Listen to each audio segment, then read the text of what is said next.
بسم اللہ الرحمن الرحیم والصلاة والسلام علی سید الانبیاء والمرسلین وعلی آلہ وصحبہ اجمعین اما بعد۔ اللہ رب العزت نے قرآن پاک میں ایمان والوں کو جب خطاب کیا یعنی پکار لگائی، آواز دیا، تو فرمایا یا ایہا الذین آمنوا، اے ایمان والو۔ یعنی اللہ رب العزت جب اپنے خاص بندوں کو پکارتا ہے تو انہیں ایمان کا حوالہ دے کر پکارتا ہے، اور اس کی وجہ یہ ہے کہ ایمان انسان کے لیے ایسا ہی ہے جیسے جسم کے لیے روح۔ جو مومن ہوتا ہے وہ دیکھتا ہے، وہ سنتا ہے، وہ سمجھتا ہے، وہ مانتا ہے، یعنی اس پر عمل کرتا ہے۔ 7ویں جگہ قرآن پاک میں جہاں پر ہے یا ایہا الذین آمنوا، وہ پوری آیت ہے یا ایہا الذین آمنوا انفقوا مما رزقناکم من قبل ان یأتی یوم لا بیع فیہ ولا خلة ولا شفاعة والکافرون هم الظالمون۔ سورہ بقرہ کی یہ 254ویں آیت ہے۔ اللہ رب العزت فرماتا ہے اے ایمان والو، خرچ کرو ان چیزوں میں سے جو ہم نے تمہیں دیا، اس سے پہلے کہ ایک ایسا دن آ جائے جس دن کوئی خرید و فروخت نہیں ہوگی، جس دن کوئی دوستی کام نہیں آئے گی، جس دن کوئی کسی کی سفارش نہیں کر سکے گا، اور کافر یعنی کفر کرنے والے وہ ظالم ہیں۔ اللہ رب العزت نے اس آیت میں اپنے خاص بندوں کو یعنی ایمان والوں کو اللہ کی راہ میں خرچ کرنے کا حکم فرمایا کہ تم اللہ رب العزت کی راہ میں خرچ کرو، اللہ کے راستے میں خرچ کرو۔ اللہ کے راستے میں خرچ کرنے کا مطلب ہے کہ کسی شخص کی اللہ کے لیے مدد کرنا۔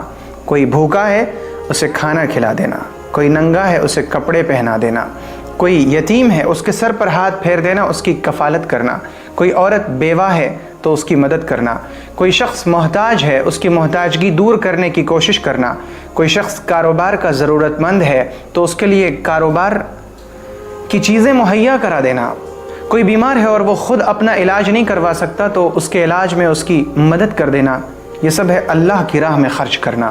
مسجد کے لیے زمین دینا، مسجد بنا دینا، مسجد کی تعمیر میں حصہ لینا، مسجد کو چلانا یعنی مسجد کے لیے امام کا اور مؤذن کا انتظام کرنا۔ اسی طرح سے مدرسے کے لیے زمین دینا، مدرسے کی عمارت یعنی تعمیر میں حصہ لینا، مدرسے کے اندر جو اخراجات ہیں کھانے پینے کے، بجلی کے، پڑھائی کے، ان اخراجات کو اٹھانا، ان کی ذمہ داری لینا، ان اخراجات کو پورا کرنے میں مدد کرنا، یہ سب کچھ ہے اللہ کی راہ میں خرچ کرنا۔ اور آپ جانتے ہیں کہ جس شخص نے کھایا وہ تو ختم ہو گیا، وہ ہضم ہو گیا، وہ ختم ہو گیا، جو پی لیا وہ بھی ہضم، وہ بھی ختم، اور جو کچھ انسان نے اللہ کی راہ میں خرچ کر دیا وہ باقی رہ گیا۔ سیدہ عائشہ صدیقہ رضی اللہ عنہا نے ایک مرتبہ بکری کا بچہ ذبح کروایا اور پھر اس کے گوشت کو تقسیم فرمایا، چنانچہ گوشت کا کچھ حصہ جو ان کے گھر میں بچا انہوں نے پیغمبر صلی اللہ علیہ وآلہ وسلم کے سامنے فرمایا کہ یہ بچا ہے، تو حضور نے فرمایا کہ نہیں عائشہ، جو کچھ تم نے دوسروں کو دیا وہ بچ گیا، اور جو تم نے خود رکھ لیا یہ تو ختم ہو جائے گا۔ تو انسان کا اصل مال، حقیقی مال وہ ہے جو وہ اللہ کی راہ میں خرچ کر دے۔ دوسری طرف ایک خرچ کرنا اور بھی ہے، اور وہ ہے شیطان کی راہ میں خرچ کرنا، اور وہ ہے کہ کوئی شخص جوئے میں پیسے لگائے، کوئی شخص حرام چیزوں میں پیسے لگائے، کوئی ڈھول تاشے اور باجے میں پیسے لگائے، یہ سب ہے شیطان کی راہ میں خرچ کرنا۔ فضول خرچی کرنا، ضرورت سے زیادہ چیزیں لینا، یہ ہے شیطان کی راہ میں خرچ کرنا۔ اس سے بچنے کی ضرورت ہے، اور انفاق فی سبیل اللہ کی یعنی اللہ کی راہ میں خرچ کرنے کی ضرورت ہے۔ اور پھر اللہ رب العزت فرماتا ہے اے ایمان والو خرچ کرو مما رزقناکم۔ یہ ایمان والوں کو یہ احساس دلایا جا رہا ہے کہ خرچ کرو ان چیزوں میں سے جو ہم نے تمہیں دیا، یعنی تمہارے پاس اگر مال ہے، دولت ہے، جائیداد ہے، زمین ہے، تمہارے پاس بہت ساری پراپرٹیز ہیں، بینک بیلنس ہیں، یہ سب کچھ تمہارا نہیں ہے، یہ سب کچھ ہم نے تمہیں دیا ہے، ہم نے تمہیں دیا ہے، اور اب ہم ہی تمہیں حکم کر رہے ہیں کہ تم ہمارے بندوں پر خرچ کرو، تاکہ ایمان والوں کے دل و دماغ میں یہ چیز بیٹھ جائے کہ ہمارے پاس جو کچھ ہے اس میں ہمارا کیا، یہ سب کچھ تو اللہ کا دیا ہوا ہے۔ اور پھر اللہ نے فرمایا من قبل ان یأتی یوم، اس سے پہلے کہ وہ دن آ جائے جس دن میں کوئی خرید و فروخت نہیں ہوگی، یعنی قیامت کا دن۔ قیامت کے دن کوئی شخص یہ چاہے کہ میں اپنی دنیا کی زمین کسی کے ہاتھ بیچ کے اس سے کچھ پیسے لے کے اللہ کو دے دوں، کہ اللہ رب العزت میری مغفرت کر دے، یہ نہیں ہو سکتا۔ قیامت کے دن صرف نیک اعمال کا سکہ چلے گا۔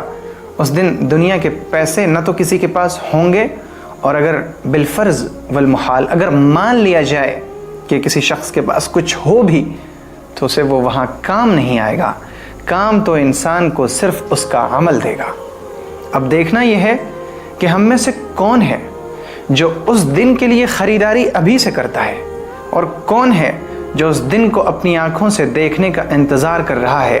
اللہ فرماتا ہے کہ کیا تمہیں انتظار ہے قیامت کا؟ وَالسَّاعَةُ أَدْهَا وَأَمَرُّ، جبکہ یہ تو بہت کڑوی چیز ہے، یہ بہت ہی زیادہ تلخ ہے، یعنی قیامت۔ پھر اللہ رب العزت نے فرمایا وَلَا خُلَّةٌ، کہ وہاں پر نہ تو کسی کی دوستی کام آئے گی۔ اس دنیا میں اگر کسی شخص سے، کسی بڑے عہدے والے، کسی منصب والے، کسی جاہ والے شخص سے دوستی ہو جائے تو دنیا کے اندر دوستیاں کام آ جاتی ہیں، کام بڑے آسانی سے نکل جاتے ہیں۔ لیکن معاملہ یہ ہے میرے بھائی اور میری بہن کہ قیامت کے دن یہ دنیاوی دوستیاں کام نہیں آئیں گی۔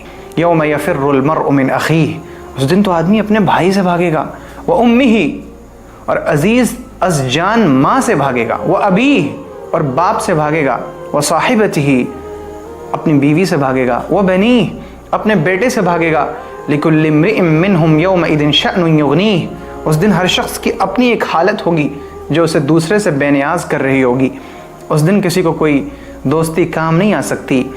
اگر اس دن کوئی دوستی کام آئے گی تو یہ ہوگی اللہ سے دوستی اور اس کے رسول صلی اللہ علیہ وآلہ وسلم کی دوستی۔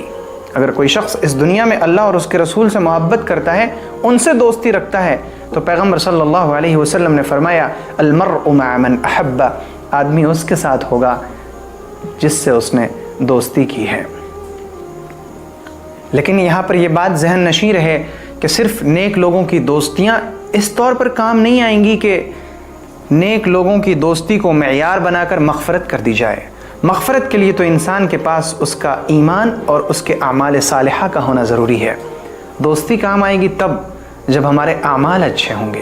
پھر اللہ نے فرمایا ولا شفاعۃ، اور نہ اس دن کوئی سفارش کام آئے گی۔ ایسا نہیں ہے کہ دنیا کی طرح وہاں پر سفارشیں لگوا دی جائیں کہ اللہ کو کوئی کہہ دے کہ الہ العالمین اس کی مغفرت کر دیجئے اور اللہ مغفرت کر دے۔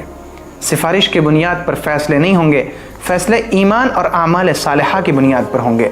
اور اللہ رب العزت نے آخر میں فرمایا والکافرون هم الظالمون، اور کافر ہی ظالم ہیں، یعنی کفر کرنے والے۔ ایک تو ہیں ایمان کا انکار، اللہ کا انکار کرنے والے کافر، وہ ظالم ہیں، اور ایک ہے اللہ کی نعمتوں کا انکار کرنے والے یعنی ناشکری کرنے والے، وہ ظالم ہیں۔ اور اللہ فرماتا ہے والظالمین اعد لهم عذابا الیما، ظالموں کے لیے اللہ نے دردناک عذاب تیار کر رکھا ہے۔ تو میرے بھائی اور میری بہن، اس آیت کریمہ میں اللہ رب العزت کا جو خطاب ہے، اللہ کی جو پکار ہے، اس کا خلاصہ یہ ہے کہ ہم قیامت کا دن آنے سے پہلے جہاں تک ہو سکے اللہ کی راہ میں خرچ کر لیں۔ اللہ کی راہ میں خرچ کرنے کی فضیلت اس سے بڑھ کر کیا ہوگی کہ ہر روز صبح آسمان سے دو فرشتے اترتے ہیں، ایک کہتا ہے اللہم اعط منفقا خلفا، اے اللہ جو تیری راہ میں خرچ کرے اسے بدلہ دے، اور دوسرا کہتا ہے اللہم اعط ممسکا تلفا، اے اللہ جو خرچ نہ کرے اس کے مال کو برباد کر دیجئے۔ یعنی اللہ ان فرشتوں کو حکم دے کر بھیجتا ہے کہ تم یہ دعا کرو۔ تو جب اللہ اس دعا کا حکم فرما رہا ہے تو اس کا مطلب یہ کہ اللہ رب العزت اس شخص کو برکت دیتا ہے جو اس کی راہ میں خرچ کرے، اور اس کے مال کو ضائع کر دیتا ہے جو اس کی راہ میں خرچ نہیں کرتا۔ ضرورت اس چیز کی ہے کہ ہم اللہ کی راہ میں خرچ کریں، اور جہاں پر بھی اسلامی کام ہو رہے ہیں وہاں پر آدمی خرچ کرے، حصہ لے، آگے بڑھے۔ مثلاً یہ تازہ فکر سینٹر جو ایک اسلامی تنظیم ہے جہاں سے بیواؤں کی، یتیموں کی، غریبوں کی، مریضوں کی کفالت ہوتی ہے، ان کی محتاجگی کو ختم کرنے کی کوششیں ہوتی ہیں۔ اس کے علاوہ یہاں پر تعلیمی ادارے چلتے ہیں۔ آپ کوشش کیجئے، آگے بڑھیے، تازہ فکر کی تعمیر میں اور اس کی ترقی میں حصہ لیجئے۔ اللہ کے امان میں رہیں۔ السلام علیکم ورحمۃ اللہ وبرکاتہ۔